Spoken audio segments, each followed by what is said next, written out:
The walls shake. The secretive mechanisms of the machine rattle all around us, muted by distant thunder. The six of us are gently rocked, highly conscious of the reverberations.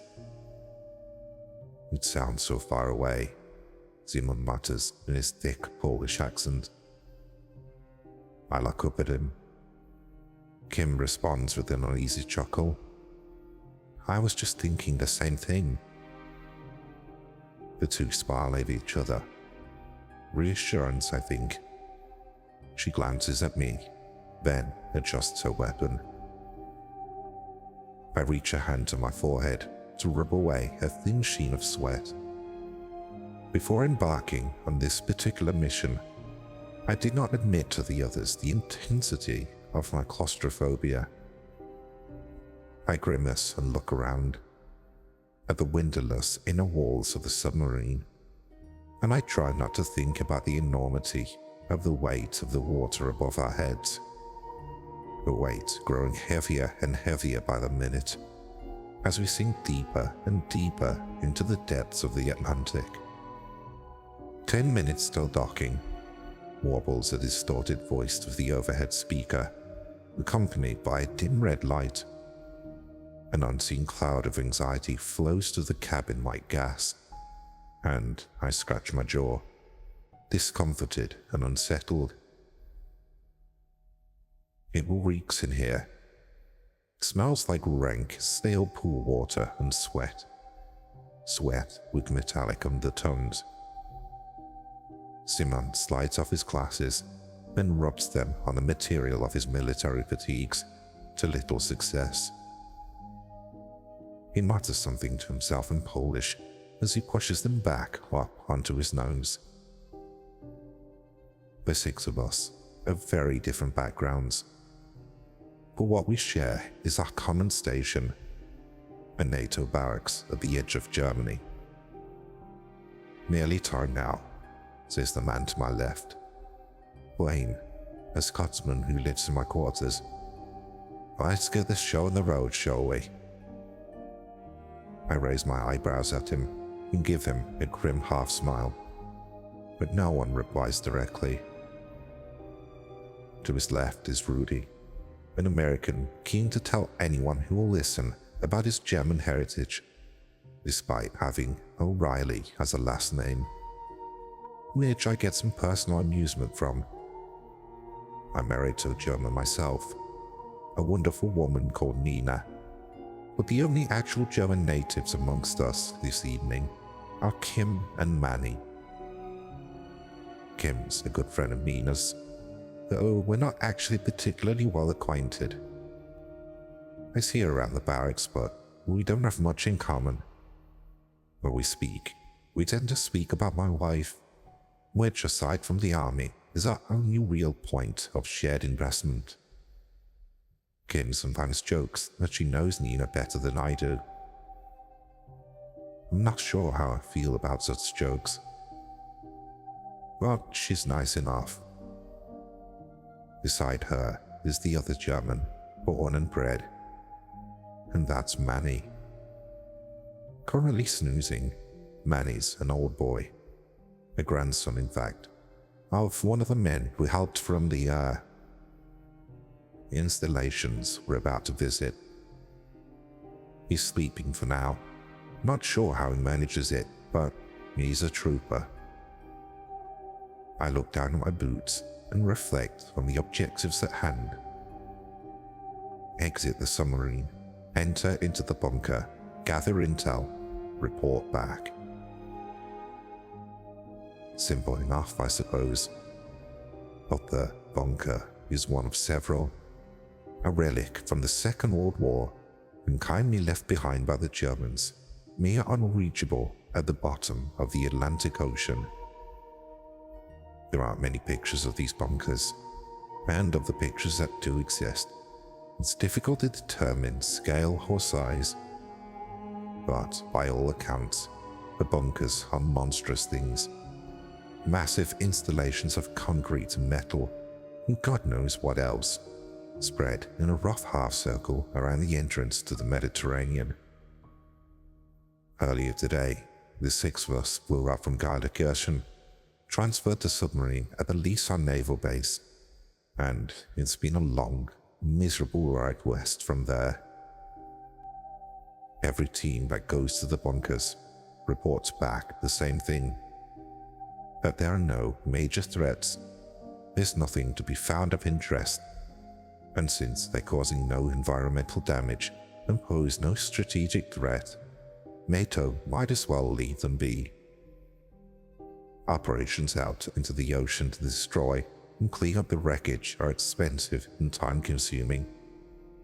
And let's face it, there's always something more important to deal with than some forgotten concrete halls at the bottom of the sea.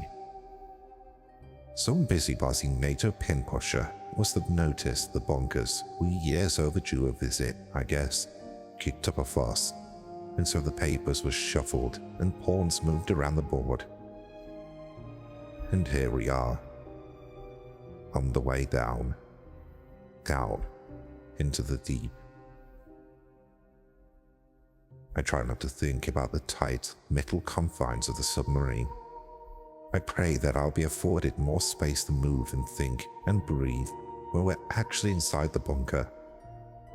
The little red light by the speaker flicks back into life, and the jumbled voice comes through once again, this time louder, with a whip-like electronic crackling. 5 minutes to go, it says as I start with alarm. Manny is frightened out of his sleep with a gasp and a raspy exclamation. He splutters out a name that I do not recognize, one that means nothing to me. Friedrich, he calls out into the gloom, jumping to his feet in panic. I hear some of the bones in his legs click as he does so. Jesus, someone mutters, reaching a hand to his chest. Scare the life out of me. The eyes in the submarine regard Manny warily. This is not the first time he has had such an outburst. Friedrich, Manny mumbles again, looking around the vessel at his fellow passengers, expression glazed, confusion marked across his face. Kim reaches up for his arm. The dreams again, Manny, she asks, gently beckoning him back down. Manny just stares at her for a moment, and relents, slowly sinking back onto the bench, rubbing a bit grey around his temples wearily. Yes, apologies. I don't know what comes over me. They've been getting worse. What was it this time? Kimmy asks him. He shakes his head. It's already fading, but I believe it was similar to before. The people I saw in the dreamscape were none that I've actually met. I do not recall having ever seen them, not in this life. In my dream, however, I knew them. I knew them all. They were important to me. We were in a field of long grass, and there was a young man, Friedrich. He was going to war. Kim chews her cheek a little as she considers this. I don't think I expected him to come back, Manny says quietly, as the submarine rumbles. I knew that it was being sent to his death.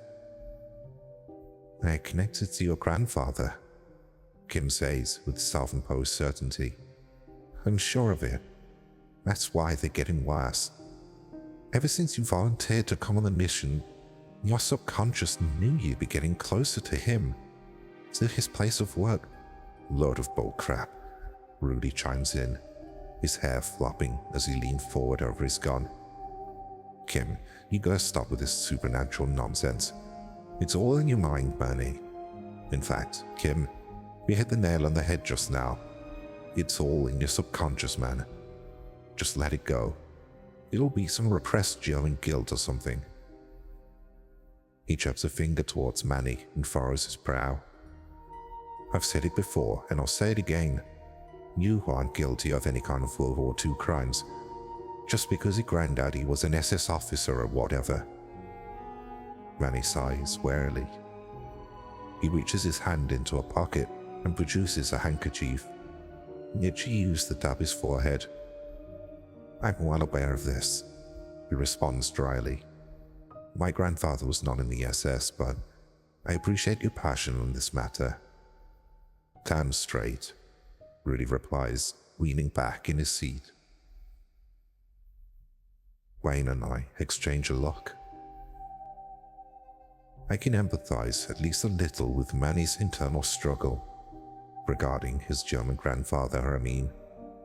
My wife shares his burden, as her own great-grandfather was a colleague of his.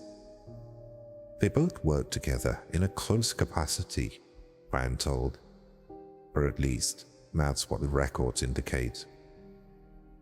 "Prepare for docking," crackles the voice through the speaker, and for a second or two, a light in the submarine falters, shrouding us all in temporary, sickly darkness. I suppress a shudder as we get ready to disembark, and the rumbling all around us wavers intermittently between louder and quieter, louder and quieter.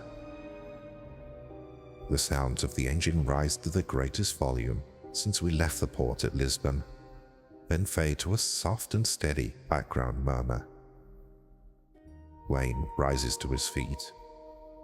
"Let's check this place out then, eh? The first bunker. Reckon we'll find anything fun?" Simon joins him, stretching as he does so.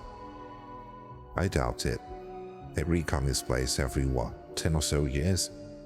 And they've never brought back anything interesting. I doubt we'll see any more than a collection of dusty World War II ruins." "You don't find that interesting?" I ask as I prepare to disembark. "Morbid, sure, but not even a little interesting." Simon makes a noise of disgust and mutters something to himself. "I find no interest in the droppings of vermin," he says and turns away. The cynic in me sees Simon shoot a quick glance at Manny before it does so, and this cynical part of me is keen to interpret it with dark thoughts. But that would do the man a disservice. Simon is a good fellow, hard-working. Wayne heads through the narrow inner body of the submarine towards the ladders, and Simon follows on behind. Behind him goes Rudy, flicking his hair from his face, and he's followed by Kim and Manny. Manny places a hand on my shoulder and gives me a tired smile as he passes me by. I return it. Then, with a deep sigh of relief, I say goodbye to this room in the submarine for now.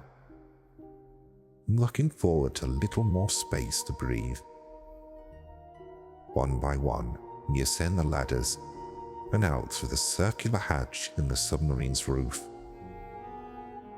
I allow in a great lungful of air as I do so, squinting through the darkness as I fumble for my torch, switching it on and joining its yellow gold beam with the others.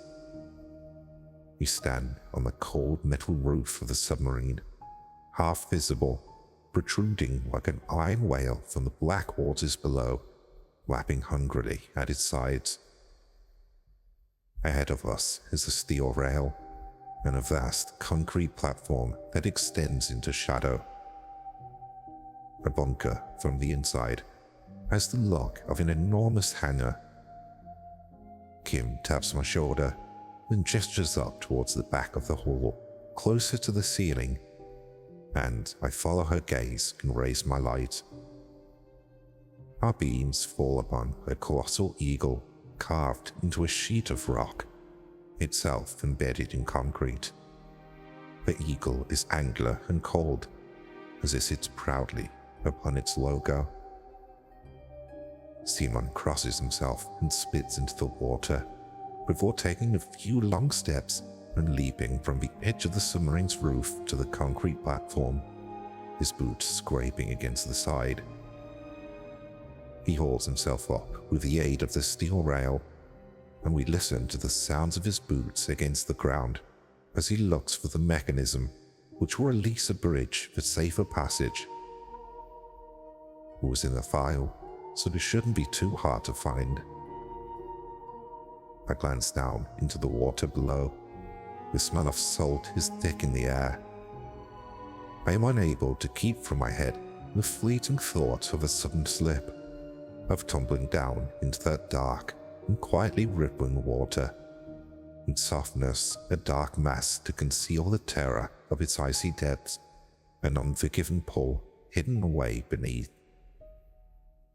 I shiver and look away. A few cold moments pass, and with the eventual rattling of gears and springs, a bridge begins to extend from the side of the concrete out towards our spot in the sub. Wayne tested it first, and then one by one we cross, joining Simon on the platform proper. We begin to cross the floor, making our way towards the gridded double doors at the hall's far end. At present only gloomy rectangles in the distance. I feel very small in here. Even as a part of a team of 6, I can't help but feel insignificant, dwarfed by the intensity of this deserted lair. This is a sick place, Manny says in a low voice. His eyes flash momentarily as a stray beam of light passes across his face. Do you feel it, Oliver? After a beat, I nod in agreement. There is something wrong here. Something on a level I can't quite grasp just yet. I glance up to the eagle as we walk beneath it. This is no passing fancy historical site. Are you right? I ask him. Yes, he replies. For now. I don't know exactly why Manny volunteered for this mission. He's the only one who volunteered for one thing. The rest of us was simply ordered. I think he pulled some strings and cashed in some favors, convinced the brass he'd be of use, given his knowledge of and experience in decommissioning former German World War II sites and places of relevance. It's true what Kim was saying earlier as well. His grandfather was prominent in World War II, vanished without a trace one day. There's no record of his death, but he did work down here, at least for a time. That much is known. One of the first recon teams down to this bunker recovered some old files. Manny's grandfather was one of the listed names found within. You reckon we'll find any bodies? Wayne calls back over his shoulder, just a little too loud for the environment. I cringe, but Rudy replies, undeterred. I should think so. Might find myself a nice skull to take home as a souvenir. We reach the metal double doors at the end of the hall, and with a look round the group, Wayne presses his shoulder against them and forces one open. We slip through the gap in formation, checking down the long, dark corridors that branch out before us and beside us, disappearing into the void on our left and to our right. No, Manny says, his voice echoing down between the walls. The reports made no notes of any bodies found, German or otherwise. Whatever they were doing here, they didn't stick around. So then where did they go? Simon ponders aloud, arcing his weapon around as he steps into a deserted room nearby, perhaps once used for briefings or meetings. They wouldn't have just vanished into thin air. We might see a body, Kim says. The group looks at her. A man was killed during the last expedition. A soldier. French, I think. Oh yeah, Rudy mutters, rubbing his nose. How'd that happen again? Freak accident, right? That's right, Wayne says. That's what I was talking about, really. Apparently the poor bugger got knocked clean cold by a falling pipe. Might have been a ceiling panel or something actually, but whatever. The report read that he was face down and drowned in a puddle. When the rest of his team found him, Pete didn't have the capacity to remove the fallen material, so they were forced to just leave him down here. Don't believe he was ever recovered, since we're the first guys to walk these corridors in over a decade. So, he just left him down here, Simon asks. That's cold. Inhumane almost. I don't think they had a choice, Si, Kim says, nudging his arm. Maybe we'll have to leave you down here. Hey, not funny, he says, but he chuckles as he does so. No, I'm not particularly amused myself. To tell the truth, I feel sick. Unless they're hiding it better than we are, it's possible that only Manny and myself are actually comprehending the weight of the monstrosity of this place. The others haven't really thought about it, I don't think. But we're in one of 6 bunkers. This particular one is the easiest to reach supposedly, so it's the one that Command keeps sending their teams to. It's something of this size, something as massive as this, hidden away in the darkness at the bottom of the ocean. It's hiding a secret, a terrible, frightening secret, and I don't even know what it is. The place is cold, and chills ripple across my exposed skin as I glance from left to right, peering into the shadows of the open doorways as we walk the length of the central corridor, deeper into the middle of the complex. Strategically, a bunker like this would be better off than the Mediterranean, surely. Shallower waters for easier construction, positioned between Italy and Libya, for instance, for maximum tactical value. But the Germans took the time and trouble to construct it out here in the Atlantic. And for what? Why would they do this? Why did they go? And what exactly did they leave behind? Silence falls across the group.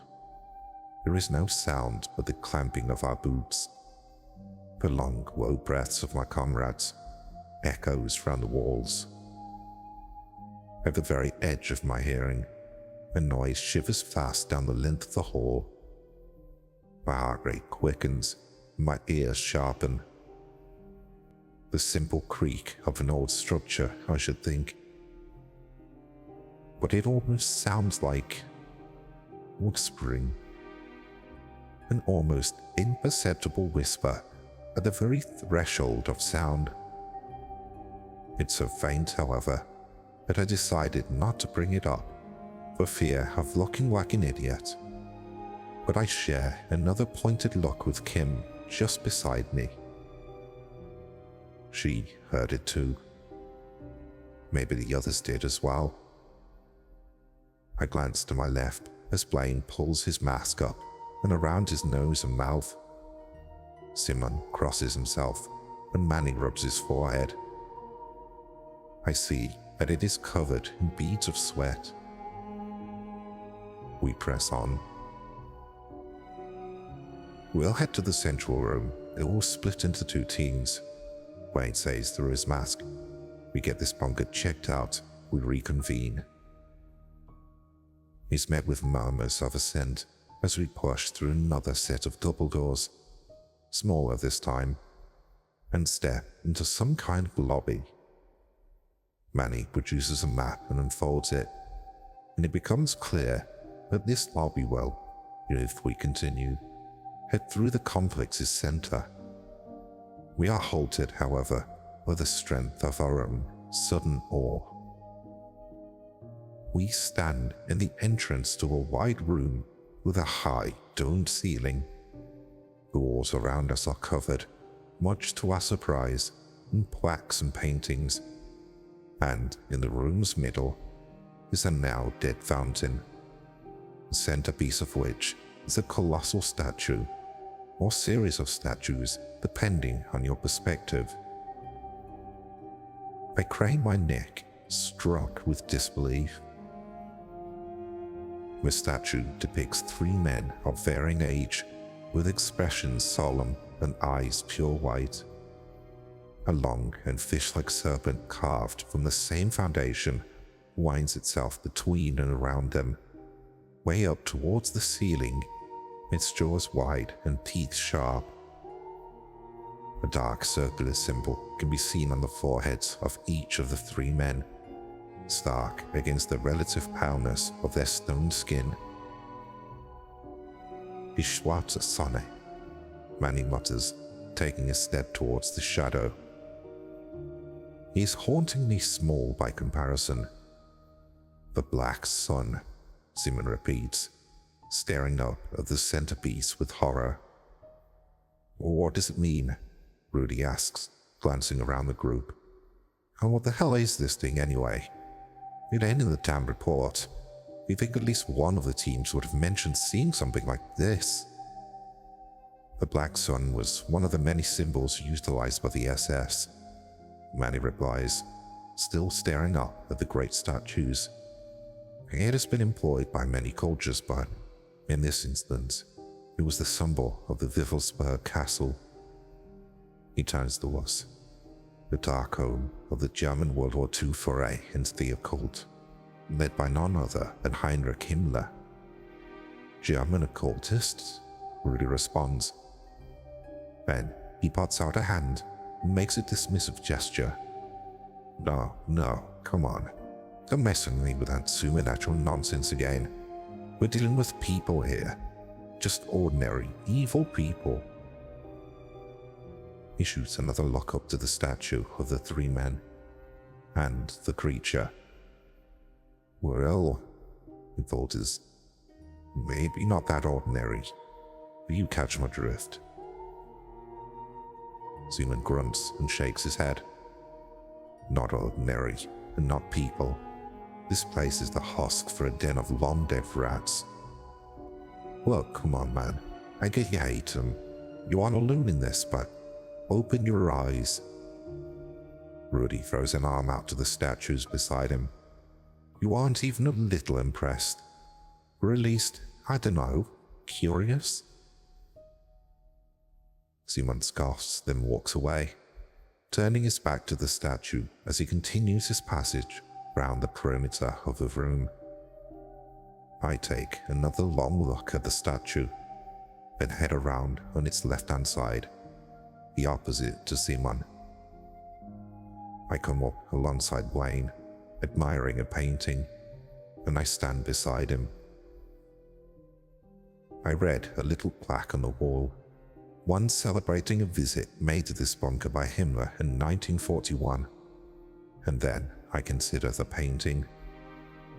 It is housed in a frame of dark, rich wood, which is comprised of a host of grim, swirling colors. The scene, despite its lack of vibrancy, is vivid and powerful. It depicts a churning sea, and it almost feels as if I'm there myself. In a way, I suppose I am. Here in this bunker, at the bottom of the ocean. The waves are grey and black and tinged with the darkest of blues, frothing angrily as they crash and cascade into and over each other. At the painting's far left is the silhouette of a shadowed city of ruins, protruding faintly from the surging sea and lost behind the spiraling clouds overhead. I'm vaguely aware of a low conversation taking place between Simon and Kim somewhere far behind me. But in the moment, they are overwhelmed by the impossible roars of these silent waves. A lighthouse stands at the far right of the painting, its beacon an eye, and the flash of painted gold looks out over the storm and casts a lone, sullen beam towards the fallen city. The lighthouse, upon closer inspection, is comprised of bodies.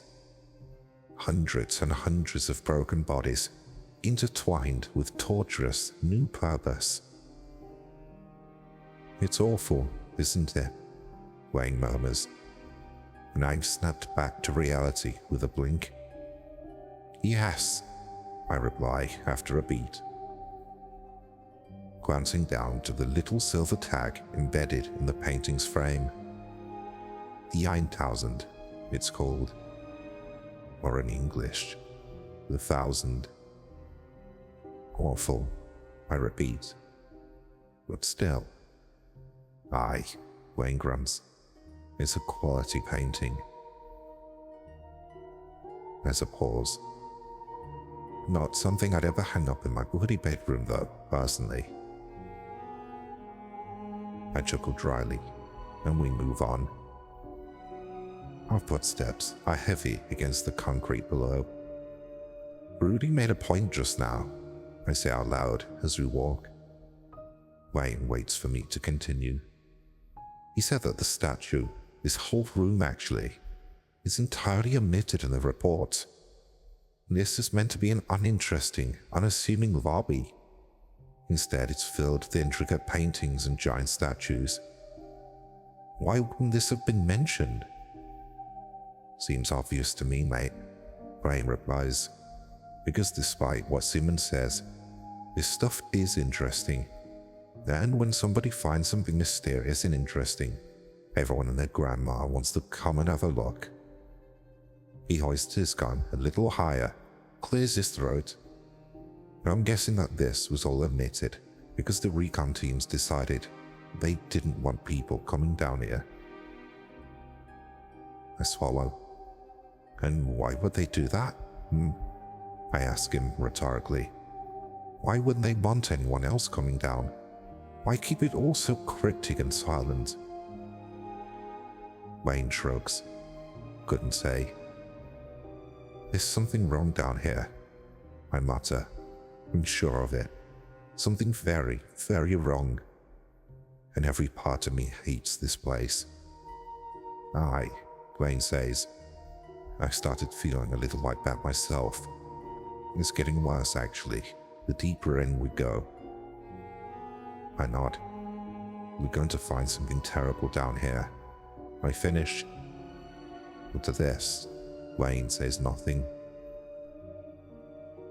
Leaving the statues and the defunct fountain behind, we push through the doors at the hall's opposite end and head through into a long, wide room with two simple doors. We are joined by the others. The door on the left has a plaque that reads, "Their control room," and the door on the right is marked only with the same symbol on the foreheads of the stone giants, the black sun. My stomach turns as I look upon it, and a wave of cold nausea passes through me. My heart rate quickens, and I roll my shoulders, attempting to release some built-up tension. Manny brings a hand up to his head and gasps, and the group turns to him. "Manny?" Kim says with concern. "Are you all right?" Manny pats a hand and steps away, a little closer to the control room. "I keep seeing," he falters. "I'm seeing in my head what I can only describe as flashes of memory, but the memories are not mine." He gestures to the control room door. "There is a man in there," he says simply. Ben looks back at us. "A dead man, I believe." He rubs the side of his forehead. "And I've also come to believe that I was wrong earlier. I no longer think this place is entirely deserted." He points to the door. A man's last memories are held behind that door. Then he strides towards it. "Manny?" Rudy calls out. "Wait!" But the man does not. He approaches and grabs the handle, swinging the door outwards into our corridor, and shines inside his beam of light. He steps into the room, and we follow him inside. "Christ," Wayne mutters as we enter. "I guess you found your German skull, Rudy. Why don't you go and grab it up?" Rudy doesn't respond. He simply looks down at the sight before us. A skeleton surrounded by dust and empty cans, slumped back in a chair against the wall. The bones are wrapped up in the threads of an old German World War II uniform. "None of this is supposed to be down here," Rudy says eventually. "Why do command keep all this stuff from us?" "It's not command," Wayne replies, echoing our earlier conversation. "It's the recon teams. The recon teams write the reports." "So why omit all this?" Rudy says as he throws up his hands. "I don't get it. This ain't no ordinary bunker, and I think we've all realized that by now." Kid ignores him. "What is it, Manny?" she asks as the man crouches down beside the skeleton. Manny regards the remains of the skeleton. He looks down to the brown bandit book on the desk beside him, and he considers the iron cross on the front of the uniform. A hint of a chain could be seen spilling from one of the front pockets, and Manny reaches over to take hold of it. "Hey, should you be doing that?" Rudy asks, but Manny continues and slowly draws from the uniform a golden locket in the shape of an oak leaf. He turns it over in his hands. "I know this man," he says simply. "Well, what do you mean?" Kim asks. "His name is Hans. He has a wife and a young son, a son who was no older than 11 or 12 at his death." "I don't suppose he'll be that young anymore, Manny," Wayne grunts, giving the skeleton's boot a light kick. A cloud of fine white dust bursts out into the room. "I imagine he looks like his father here." Manny sits the locket on the desk, and Kim reaches out to open it up. Inside is a picture of a square-jawed soldier with closely cropped hair.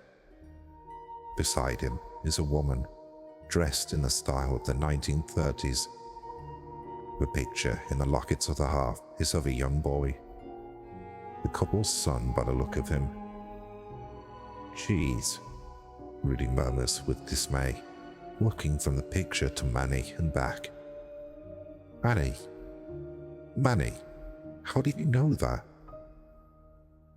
Manny stands back up with a small grunt, his legs creaking as he does, and he takes the journal on the desk up into his hands and begins to carefully leaf through the pages. "Even though it likely belonged to a monster of a man," he begins, "I can never bring myself to be anything but gentle when it comes to books. I was instilled into me a deep respect for the written word." He cautiously turns to the first page and points to the name that has been written in the front margins. "Hans," it read. "Yes," Manny says quietly. "This is him." Simon and Blaine have begun to rummage through the room, searching through papers and charts and various records. Most of the files have been entered, and those that remain seem to detail only the structural side of the complex, aspects of the engineering and the architecture, though nothing can be found about the purpose of or meaning behind the intricate statues in the central lobby. As Kim and Rudy and I talk lowly amongst ourselves, and as Manny begins to read the journal, Simon takes a little time to skim through a letter he finds amongst the others, tucked away on a shelf. He snorts and shakes his head, then holds the paper up for us. "Look, take a look at this," he says, slapping the paper down onto the desk beside the skeleton.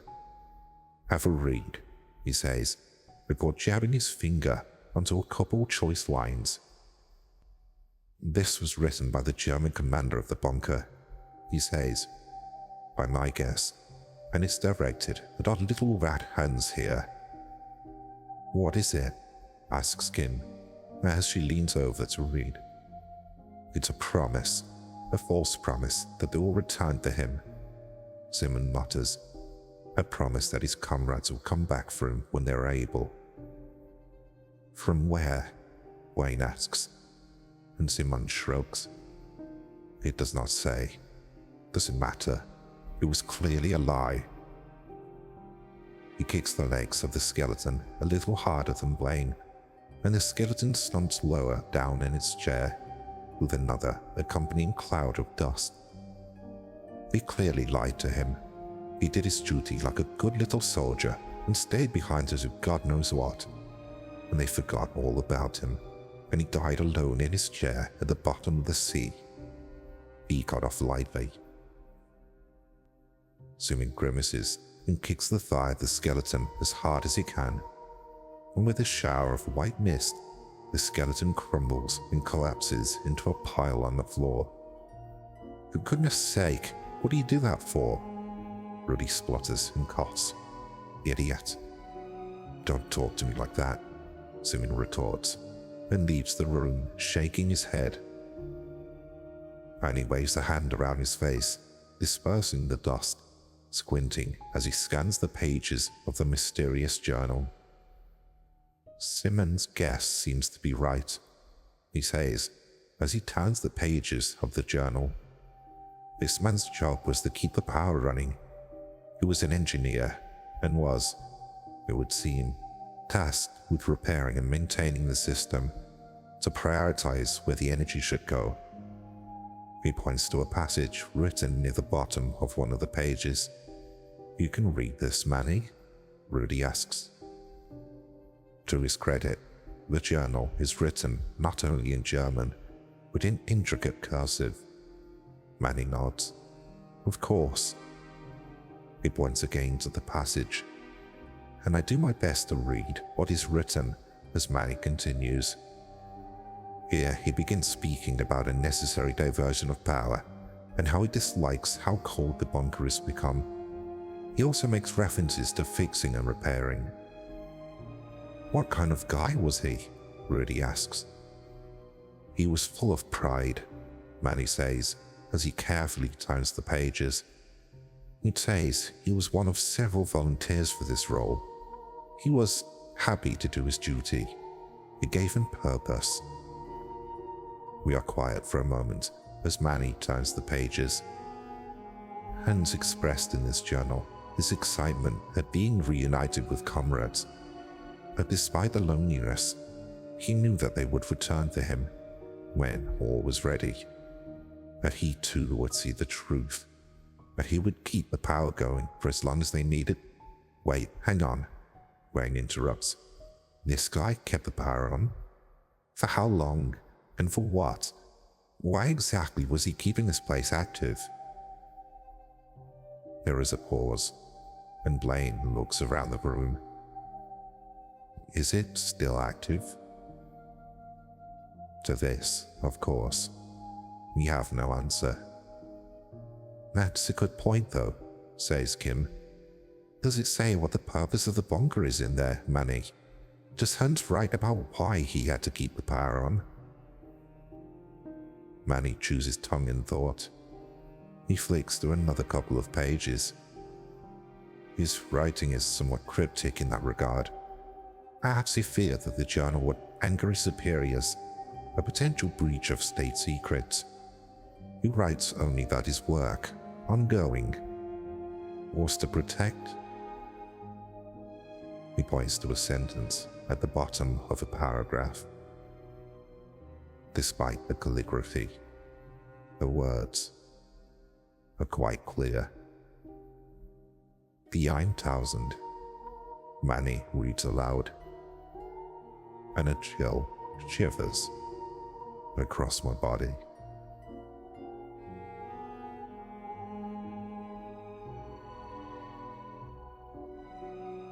I made cold eye contact with Blaine. Manny, I begin. the man continues. He grew angry, Manny mutters, turning page after page, scanning them as quickly as he can. And he grows impatient and becomes guilty because of his impatience. He's frustrated, anxious. Yes, here he notes fear. He expresses true worry for the first time, worry that they will not return to him before his supplies are exhausted. Manny's eyes dart from left to right across the page. We watch him do so. I find that my heart has begun to pound, and eventually Manny turns to the final entry. Manny regards us one by one and reads the passage aloud. I resent what I've done, Manny reads, and I now question if I've been made a fool and if my superiors were either unable or unwilling to return. It matters not which is the truth, for they demonstrate the same ends. And besides, it is too late. This is likely to be my last entry.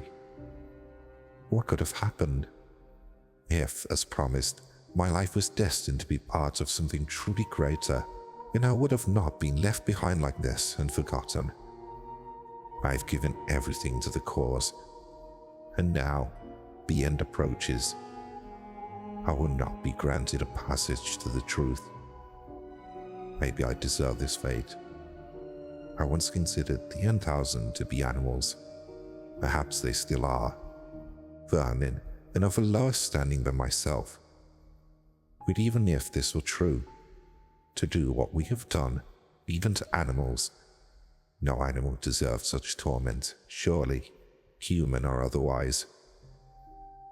I cannot shut the project down, even though it might force my comrades' return. I do not know what they face.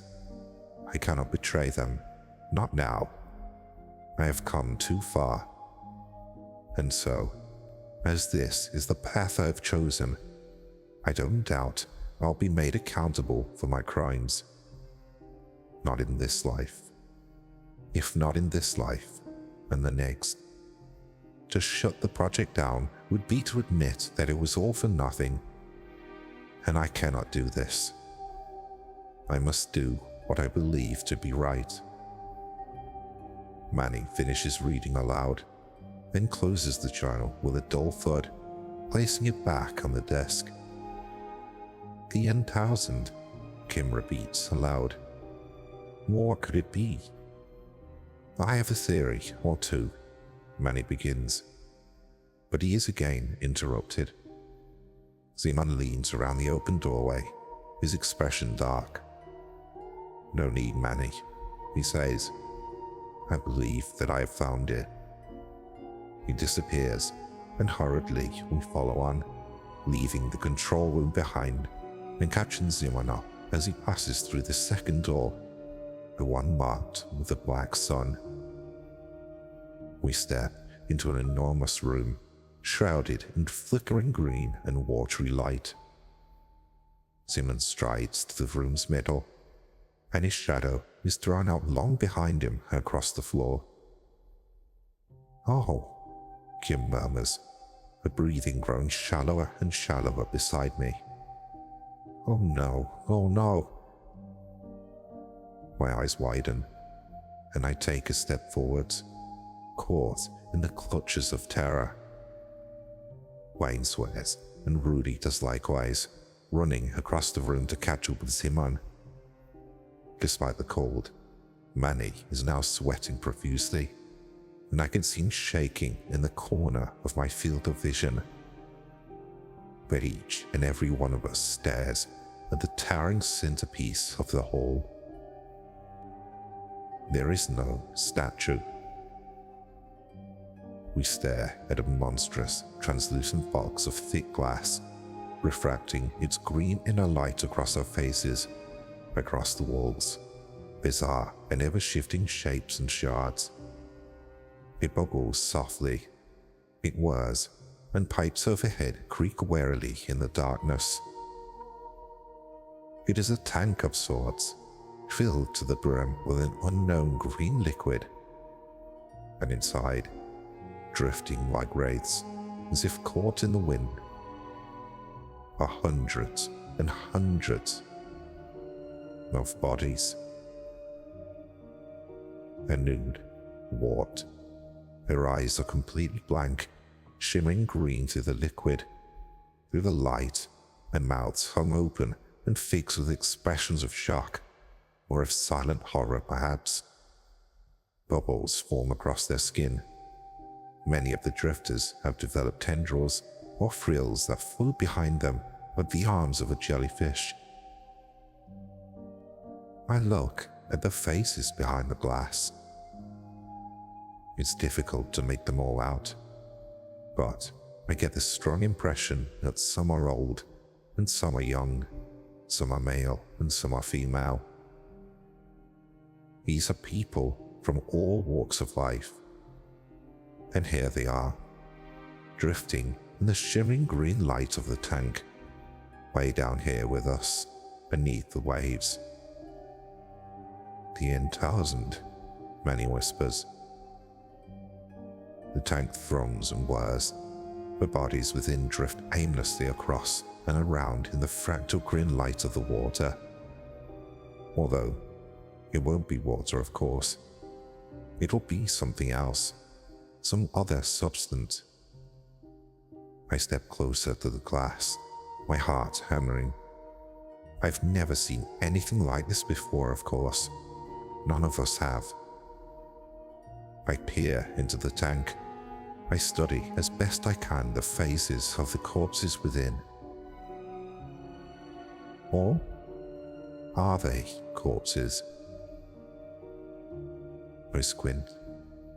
They make me feel ill. The distortion of the glass and the light and the liquid makes it difficult to tell if the people inside are breathing. But they certainly don't appear alive in the traditional sense. Their expressions are fixed in place. Dark veins have crept up their host's neck and have begun to streak across their faces. Whenever I think I can see a twitch in a muscle or in one of those mutated veins, I am met with the doubt that it was perhaps nothing more than trickery in the light. Watching them all drift by, it makes my head spin. I release a breath I'd forgotten I was holding and retreat with a hand on my forehead. "This is it, right?" Rudy says, turning back to face the group, looking rapidly between us. "This is the 1,000, the 10,000. I think about the painting I saw back in the lobby, and I meet the gaze of Blaine beside me. It's clear he's thinking about the same thing. Rudy swears and runs his hand through his hair. "I didn't sign up for this, man." Simon unclasps and raises his weapon. He takes a step forward. Hey, Rudy calls as voices rise around the group. "Wait," Manny bellows, his voice cutting through the clamor. An uneasy quiet holds the group in check for a moment, and Manny speaks. "Let's all just calm down. We are trained professionals. Act accordingly." A frown flickers across his face, and he winces. Furrowing his brow, the sweat begins to leak down past his hairline. "Manny," Kim says, reaching out. But Manny gently shakes his head, walking towards the tank. "What does it do?" Kim ponders aloud, her eyes wide. "I mean, what's it for?" "There was a painting in the room with the statues," I say to her and the group. "It was called the 1,000. It showed a lighthouse made of people looking out over a storm. And there was a city, Wayne adds, as we approached the nearest glass wall of the tank. Or at least, I think it was. Hard to tell. Ruins, really. Dark and broken spires. There was a painting with the same name on the other side of the hall too," Simon adds. "It showed a ruin from above, and the layout of the ruin was the same as the black sun. The eddying green light reflects off his glasses and obscures his eyes. The shape was surrounded by 6 golden eyes. We reached the edge of the glass.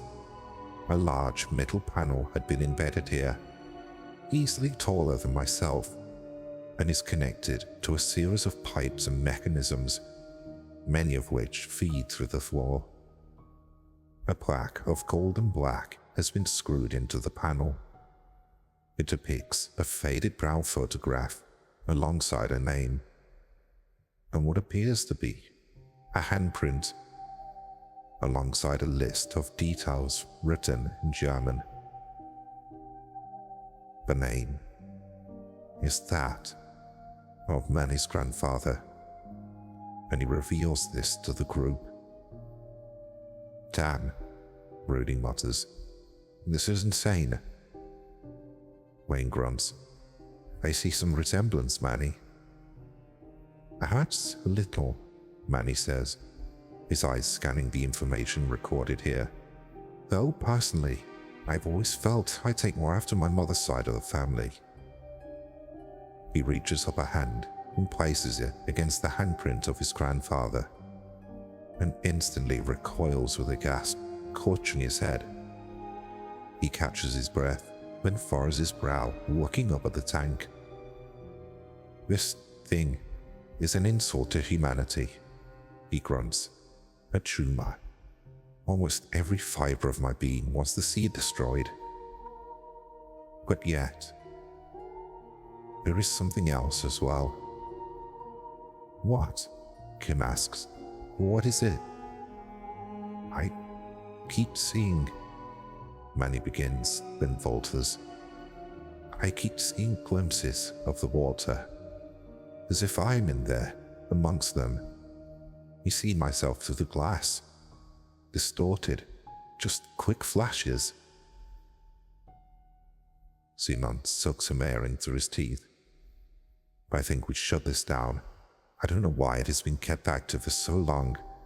This disgusting secret. What are we even suggesting here? Is Manny able to see through the eyes of these bodies in the water? Are they alive?"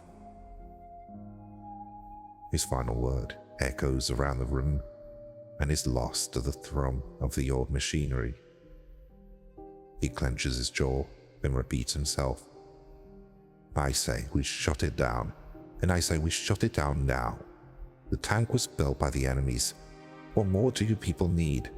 You think it's something to be preserved?"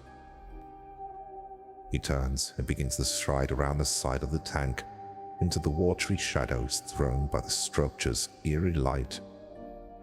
Kim hurries after him. "Wait, Simon. Don't you think we should wait and try to work out what it's for, or why it was built?" Wayne turns to us. "I think I might go back and grab that journal. Couldn't make much sense of it myself, but Manny can read it. He might have missed something important." But as he makes to leave, we hear Simon call his name. "Blaine!" he shouts back through the darkness. "Got another skeleton here. I think it's the one you were talking about." We head over, us tiny specks in the glow of the green tank. And as we approach Simon and Kim, we find them standing by the side of a skeleton adorned in Western military fatigues and sprawled across the floor. We consider it for a moment. "This ain't one of them, obviously," Rudy murmurs, crouching down and running his finger around the collar. He lifts an arm to look at the sleeve. "French," and says, "This'll be the guy from the report." "Wait," Kim mutters. "No, that can't be right. The report read that he was killed by a fallen pipe, right? Drowned in a puddle?" Wayne and I take a step back, and we cast the beams of our torches around the surrounding area. A few of the beams are raised to the high ceiling above. There is no sign above, of any disconnected piping or paneling, nor is there any sign of something having fallen. Aside from the skeleton itself, the ground is unmarked. There is also no logical place from which a puddle might have formed, or from where such a puddle might have leaked. This guy wasn't killed by no falling debris, Rudy says. Take a look at this, guys.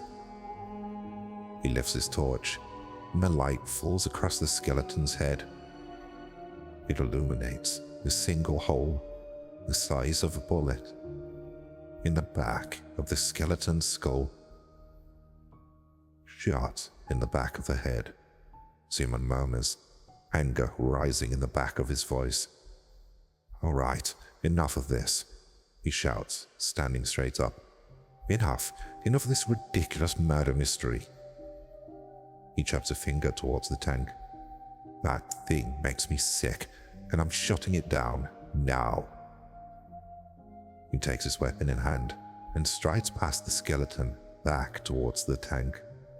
Hey, hold on, Kim says, reaching out for his sleeve, but he shrugs her off. Rudy positions himself in the man's way. For God's sake, man, just calm down. What the hell's the matter with you? Got a screw loose or something? What would you know of this? Simon snorts, trying to shove his way past. You don't understand a thing, no matter how much you try to pretend to. And what exactly is that supposed to mean, huh? Rudy challenges, his voice raising. Wayne attempts to get between them as an argument breaks out, leaving Manny and myself beside the skeleton. We look at each other. There were all manners of curiosity in that plaque, he says to me after a beat.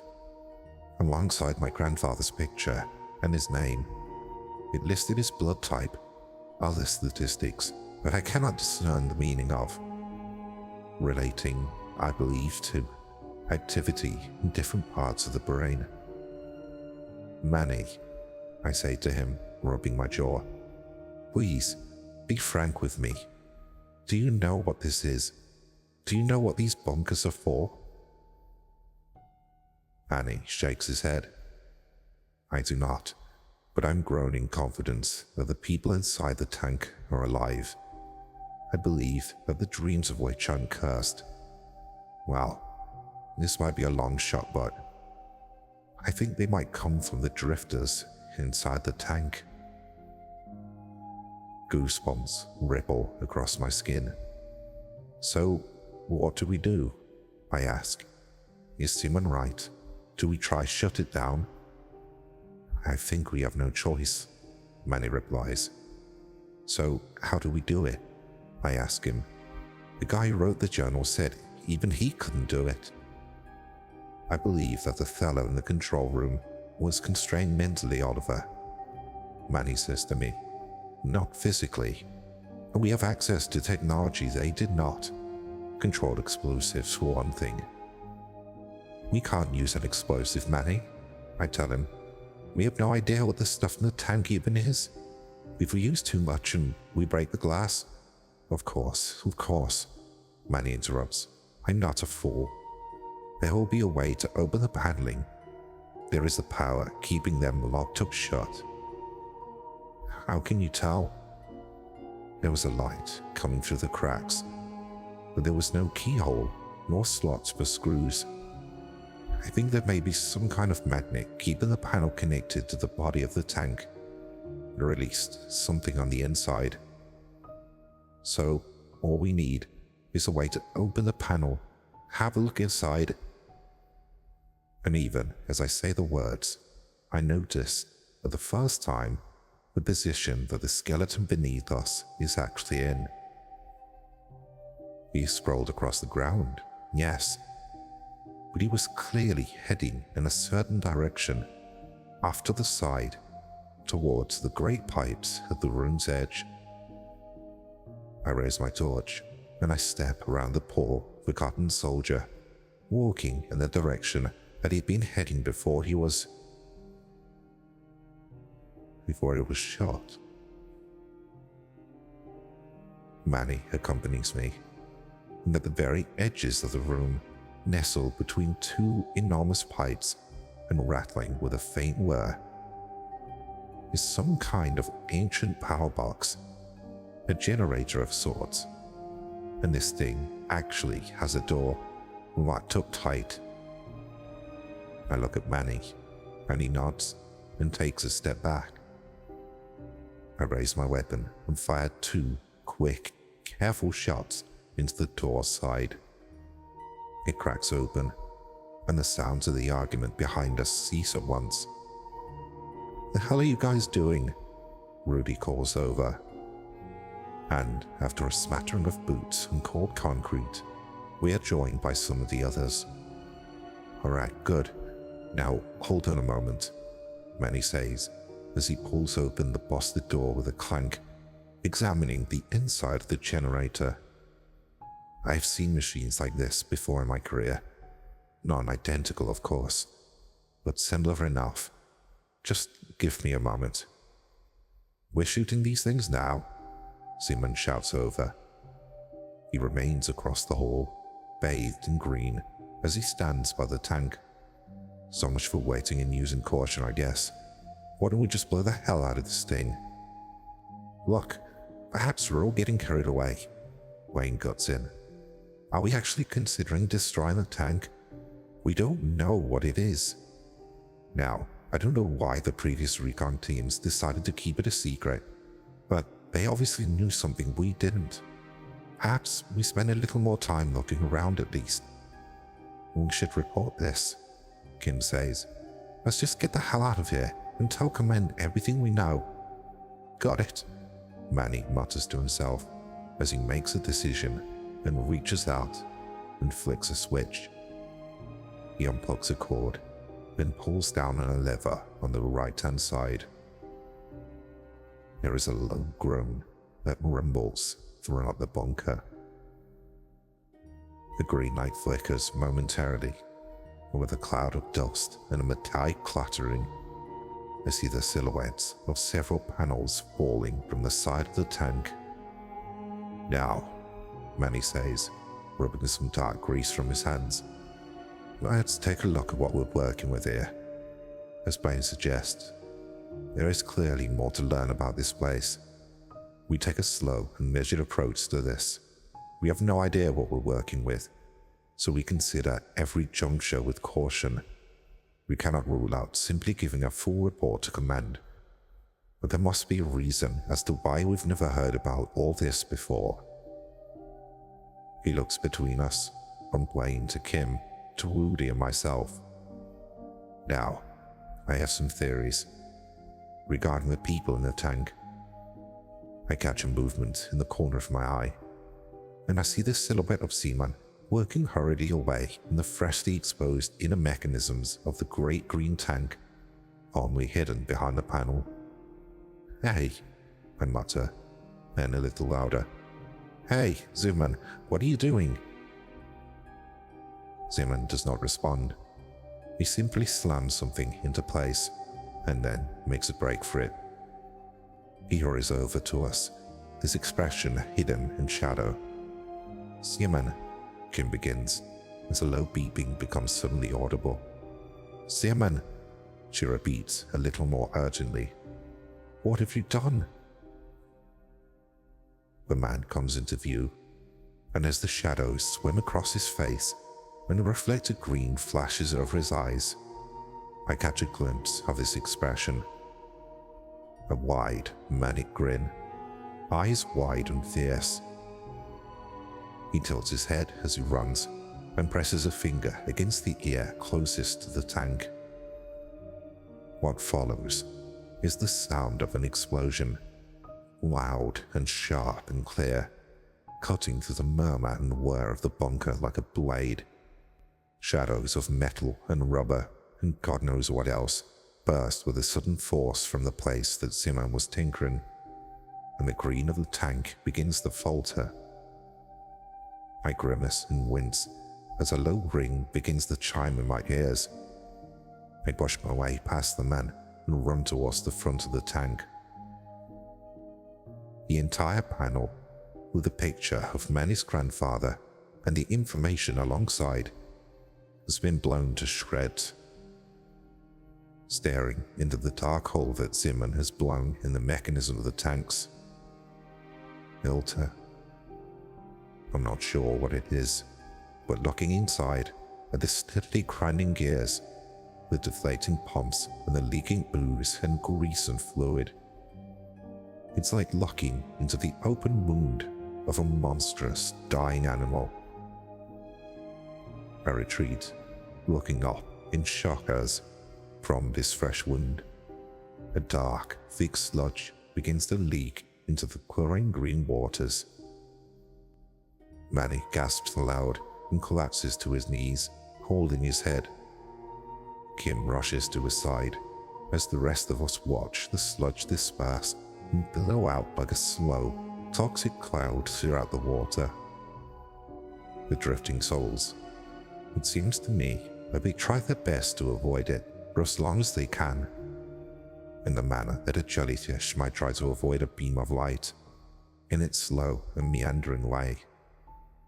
But one by one, they are enveloped, and the green liquid turns steadily grey, and then black. I watch in horror as the hundreds upon hundreds of bodies begin to melt.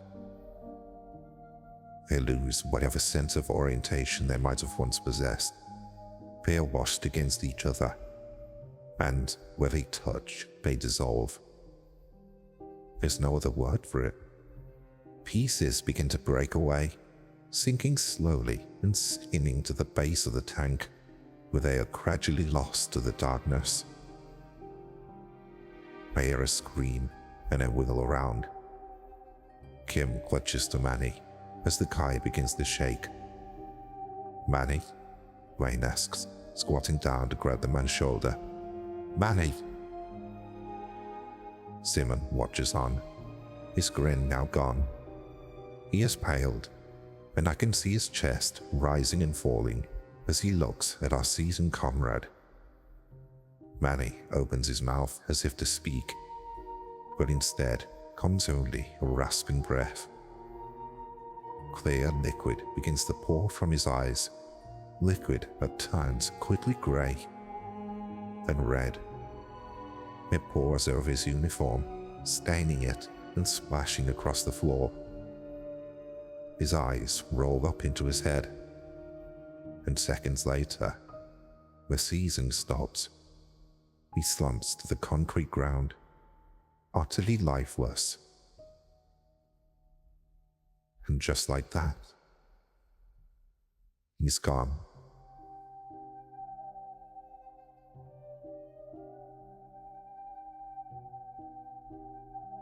Manny? Manny? Wayne shakes the dead man's shoulder. Rudy crouches down behind him. They test his breathing, but there is no response. Damn! Rudy shouts, jumping to his feet. What the hell have you done, Simon? What have you done? Simon only shakes his head, stuttering. No, that's not possible. How could these things be connected? You acted too soon, idiot. Wayne barks, shoving Simon in the chest. What the hell are we supposed to do now? Manny, I mutter, looking down at the body of my friend. 1 minute, he was more or less just fine. Guess. And now he's dead. He's done. A terrible groan rises from the black, sewage-like tank before us, and the hairs rise up across the back of my neck. I look up to it and realize that despite the decay that now seeps through the tank, the glittering green light is not entirely gone. I can still see traces of it above us, reflecting faintly against the edges of some of the pipes. I can see it tinging the edges of the great steel girders and beams that support the ceiling. I can still see more light, I say to the group. What if there's another tank? Another tank? Rudy splutters. Oliver, Manny is dead. Who gives a damn? We gotta get out of here. But I ignore him. Heart pounding, I stride round the edge of the tank. I ignore the calls of the others as I head deeper and deeper into the gloom, towards a slither of that same green light, spilling through a crack in the far wall. This hall, it seems, goes further than we had anticipated. The illusions formed by the flickering shadows distorted our perceptions of the distance. "Hey!" comes a voice from behind me, a one with quick, heavy steps. "Hey!" It's Blaine, and he takes a breath as he catches up to me, striding alongside. "You alright?" he asks. "Sure," I reply grimly, head spinning. "Where are you going?" he asks me, and I gesture to the slither of green light through the crack at the room's opposite side.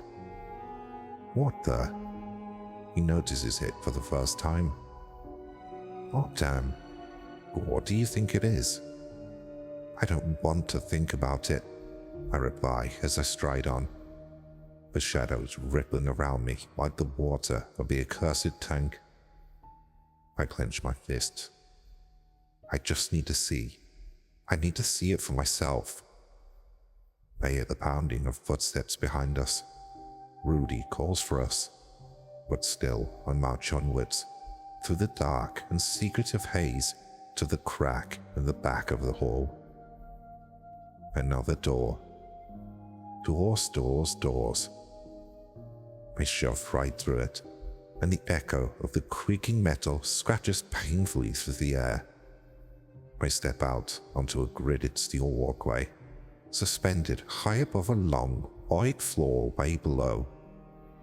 The floor extends into the far distance, and I cannot see the back wall. My boots clang against the steel as I walk to the edge. The fall to the floor below is blocked by a sturdy guardrail. I take in the view, and with a long, low breath, the cold, stale air in my lungs is gradually released. To my left, and embedded in the concrete of the wall, and very partially obscured by enormous steel beams supporting the roof, is a colossal stone monolith. The thing is ancient, cracked, and heavily water damaged. Across its body, however, are visible a collection of long-forgotten glyphs and symbols. This thing is far older than this bunker. Far, far older. That much is obvious. Perhaps by hundreds or thousands of years. I could not say for sure. Was it transported here, perhaps? Or is the bunker built around it? 6 enormous and disembodied eyes are carved onto the top of the monolith, and in the middle, stacked almost like a totem pole, are a series of crude faces. Outlines really, with eyes and mouths. The only real additional features are lines carved around the outside edges of their eyes. Wrinkles, or crow's feet, if you will. The face at the top has a multitude of wrinkles. Beneath this face, a long series of markings, like veins or roots, have been carved, and they creep down to connect to the face below. This face is more angular. The wrinkles beside the eyes are fewer, and it too has rule-like veins, and as with the others, they slither down to the face below. The lowermost face is the roundest. It has no wrinkles besides its eyes. And below this final face are more incomprehensible glyphs, a series of symbols that mean nothing to me, unknown shapes and twisted signs. Wayne steps up to the railing and puts a hand upon it. He gives the monolith only a perfunctory glance. "Jeez," he says, as he looks out over the scene below. We are joined by Rudy and Simon. Below us, at regular intervals and extending away into the gloom, are more of the same tanks. Great green blast boxes, connected via pipes, all whirring and hissing, full to the brim with drifting souls. There must be hundreds upon hundreds of these monstrous devices. Perhaps even 1,000, Wayne mutters. He points to a plaque embedded in a control panel to our right. It reads, "The N1000. The N1000, Rudy repeats quietly. So, it didn't refer to the people in the tank. He falters, and Zeman finishes his sentence. It refers to the tanks. We consider this in silence, and a long, low whisper echoes from the tanks and down the hall towards us. Below the plaque of the N1000 is a passage written in German. I take a step towards it and scan my eyes across the words. Vom Vater zum Sohn, Blut für Blut, it reads, and I read it aloud in English. From father to son, blood for blood. I pledge my soul, and I will open the eyes of the souls of my lineage. We will guide the way to the fatherland and our place in eternity.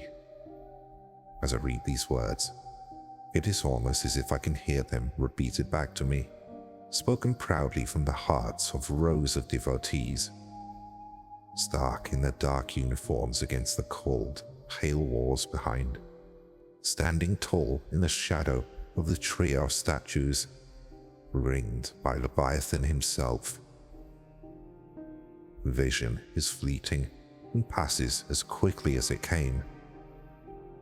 There is a heavy silence that follows, a silence filled by the flow of the groans and sighs of the tanks below, of the 1000.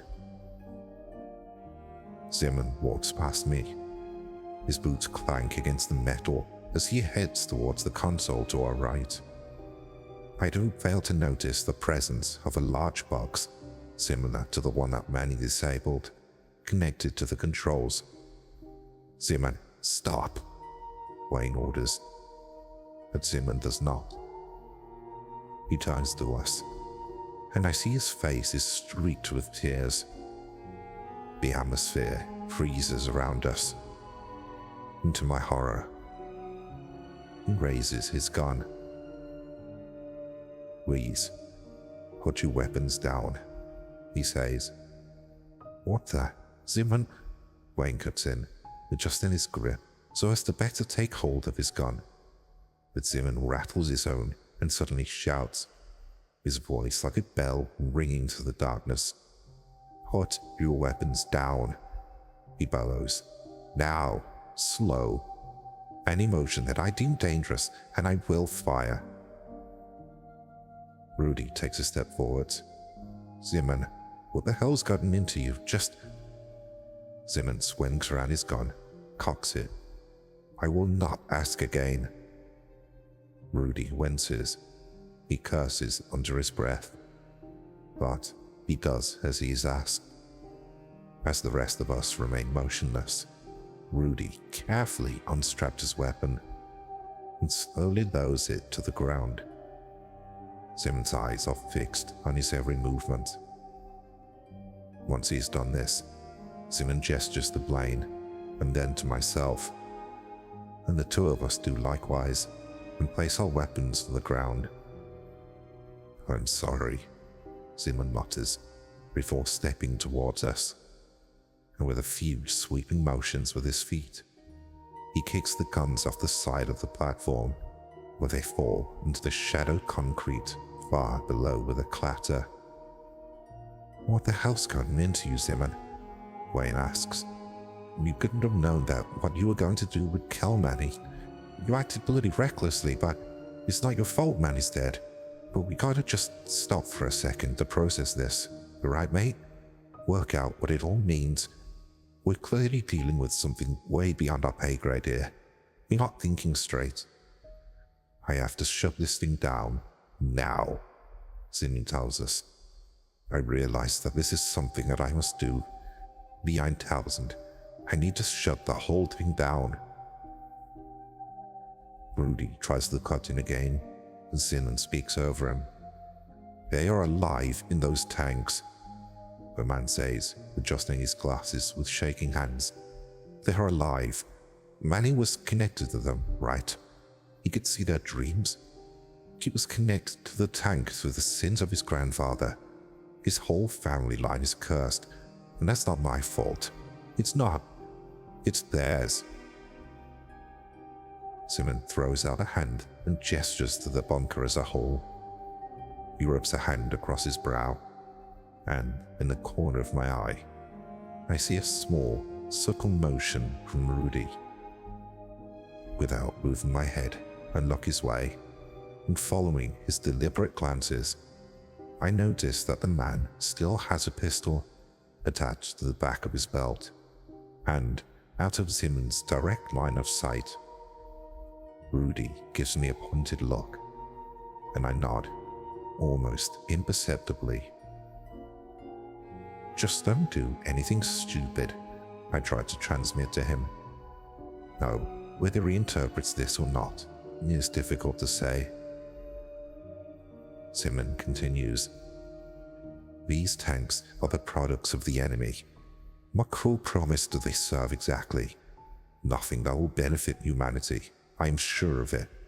The people are trapped, I have no doubts, in perpetual suffering. So the cages in which they are held need to be shut down immediately. And this is something I'm going to do. I took a look in that box that Manny disconnected. I can work out how to finish this. Simon, I chime in, raising my head. The tank you destroyed was, as you said yourself, connected to Manny. There's something horrible about the way these tanks work. This mantra, the connections. A flood of various images flashed through my head. 3 statues, the black sun, the terrible painting on the concrete hall. I see the ruined city in the waves and the shining eye. I shoot a glance over the monolith embedded in the wall to our left, at the veins and roots that can make the faces. I repeat the words on the plaque. From father to son, word for blood. I pledge my soul, and I will open my eyes to the souls of my lineage. We will guide the way for the fatherland and our place in eternity. My throat has gone death dry, but I continue. Simon, what if we did kill Manny's son as well? What about his brother? Does the man have any cousins? How far does this thing go? And even as I speak, a terrible, cold thought strikes deep into my core. I think of Nina, my wife, and I think of her heritage. Manny worked alongside Nina's great-grandfather. Was he too involved in this project? I turn to look out over the rail and down at the tanks below. There's a picture of Nina's great-grandfather marked into one of these tanks, alongside a handprint and a blood sample, and God knows what else. I feel the blood drain from my face, and my line of reasoning falters. My words die in my mouth. Seaman scoffs. What are a few lives when weighed against this, Oliver? He shouts back. This is sick. This is the work of rats. Wayne tries to speak again. Just don't be rash, Seaman. The previous recon teams chose not to report on this. They left the tanks unharmed. Shouldn't we at least consider their reasoning? Take a little time to think as a group? But you don't get it, Blaine. Simon chokes. That's exactly the point. He mutters quietly to himself in Polish for a moment and wipes his eyes beneath his glasses. If I dither and delay, my mind might be changed. I might be swayed to a decision that goes entirely against my moral compass. If every single recon team before us left the 1,000 standing, then logic suggests we'll do the same, right? Right? But I can't. I just can't. It's not right. So I have to shut it all down before something changes my mind. Once it's done, it's done. Simon starts trembling. He paces up and down. He spits over the rail, the energy in his voice renewed. Whatever it is, whatever it's for, it's done. It ends here. He spins on his heel and strides to the master console. He fires a series of bullets into the box and tears the metal door from its hinges. "Simon, wait!" Wayne roars, as a ringing echoes in our ears. There is a sudden clamor, and then a sharp, fiery burst. One final bullet is released from its chamber. I swear and jump in shock, as a hole appears in the back of Simon's head. A cloud of blood erupts to his forehead and splatters across the console. He collapses at once, all motion control instantly lost as he slumps against the controls, collapsing ungracefully onto the ground, where he twitches and lays still as blood pools steadily across the metal and drips and leaks down through the metal grates. My chest rises and falls, adrenaline coursing through me. I turn to Rudy, in utter disbelief that he would resort to such drastic measures so recklessly. But I am shocked to see that Rudy's pistol remains firmly in his belt, his hand poised beside it as if preparing to draw.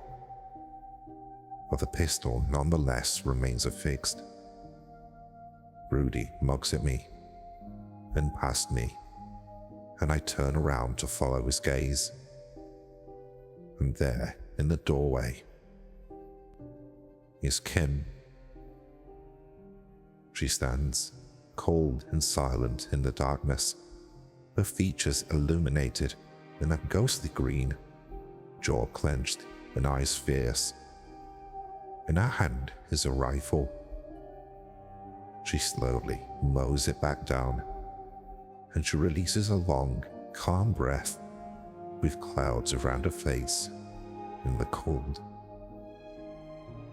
Solemnly, we retreat back to the main lobby.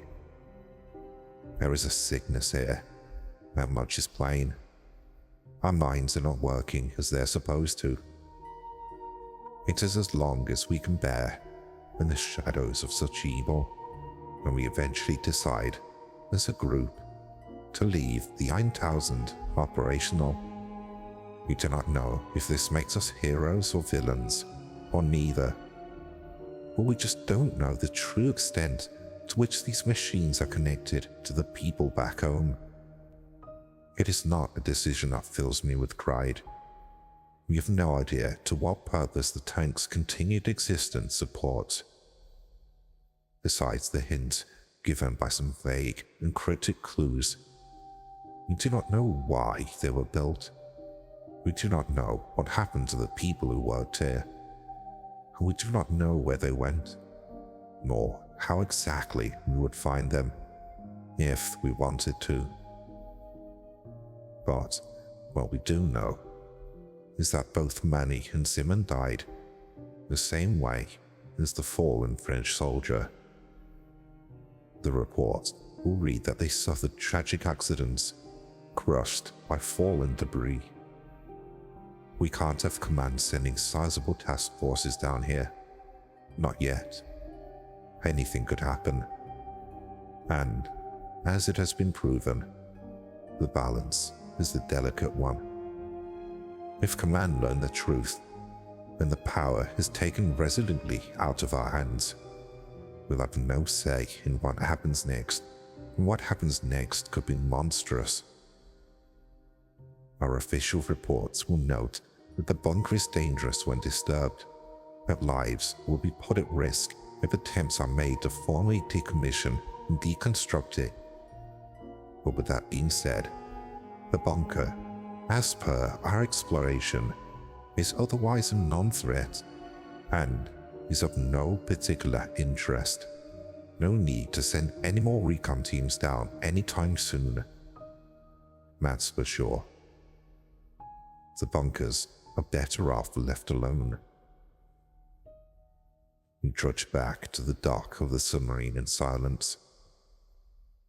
To me, it comes down to one simple fact. I can't risk losing Nina, so the machines will stay operational, and the 1000 will continue to drift, hidden away in the dark, at the bottom of the sea.